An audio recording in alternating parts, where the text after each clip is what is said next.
More than 10 years ago, when I embarked on my sales career, I found it challenging to meet my sales targets. That changed when a seasoned sales manager mentored me, providing a solid foundation in essential sales techniques. This guidance significantly reduces the time it took for me to become proficient. I'm eager to pass on the insights I wish I had known at the outset to help you rapidly improve your sales abilities. But before I start, hi, my name is Hagop Avedikian, and here on this channel I make content about sales, lead generation, and how to run successful agency. So if you're new here, consider subscribing. Now, before we start with the steps, let me clarify a couple of things. So let's start from scratch. How many types of selling techniques do we have? In general, we have two types. We have the FAB approach and we have the USP approach. Now, what's that, Hagop? What's FAB? What's USP? FAB means features, advantages, and benefits. Whenever we want to take the FAB approach, we start explaining to the client, we start mentioning the client about the features. And then, when we start talking about the features, we start mentioning the advantages of the product or service or whatever you guys are selling, right? Once we start explaining these, then you link that on how that product or service can actually benefit them, right? This is in general the FAB approach.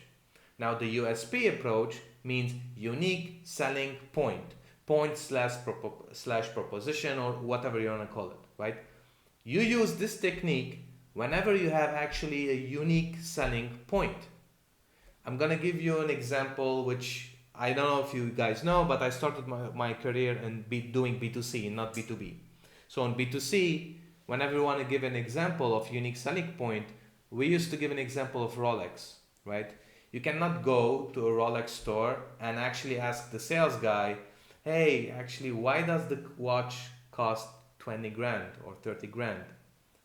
The answer is very simple. It's a Rolex. So the brand by itself is a unique proposition. Okay? So now, how to be ready before actually having a call. You guys need to be very well prepared before the meeting. Check the company. Check the person's LinkedIn profile. The person who's you're gonna meet, right? Check the profile. Check for how long he's been working for the company. Check for his achievements. Check the industry, right? If you're not much familiar about that industry, do your own research, right? You need to have the perfect grooming, perfect gesture, and be ready to take notes. And now we start with step number 1, introduction and ice breaking. Don't start directly by asking the client business questions. Take around 60 to 90 seconds to break the ice.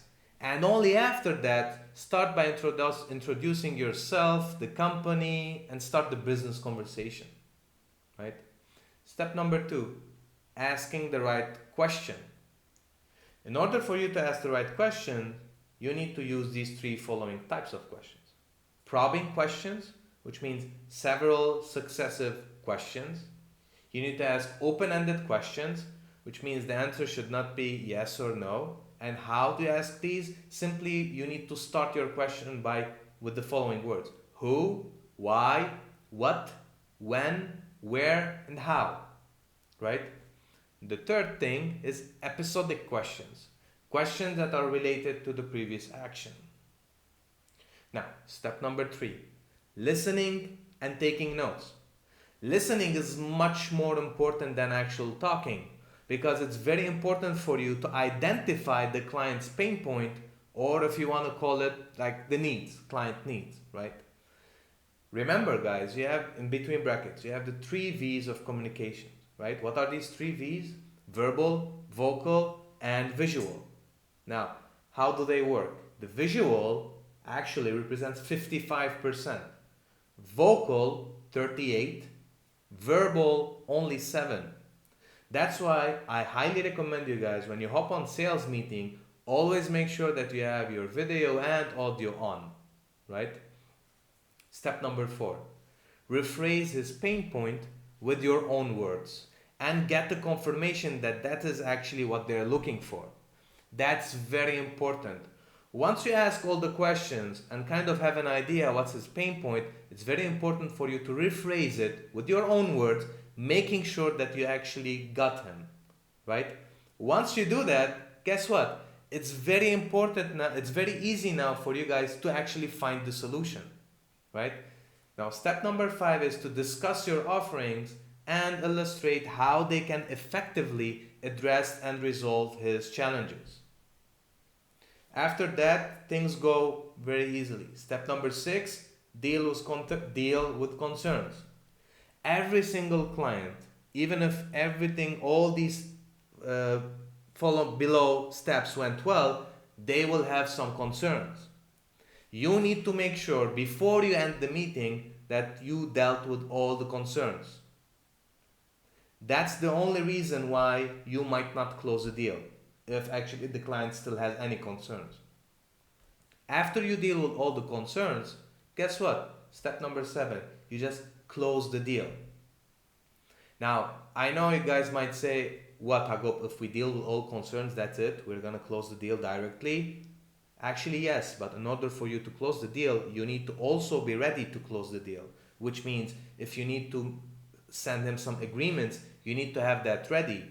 If you need to send him some onboarding questions, you need to have that ready. So your sales cycle should be very clear, easy and straightforward.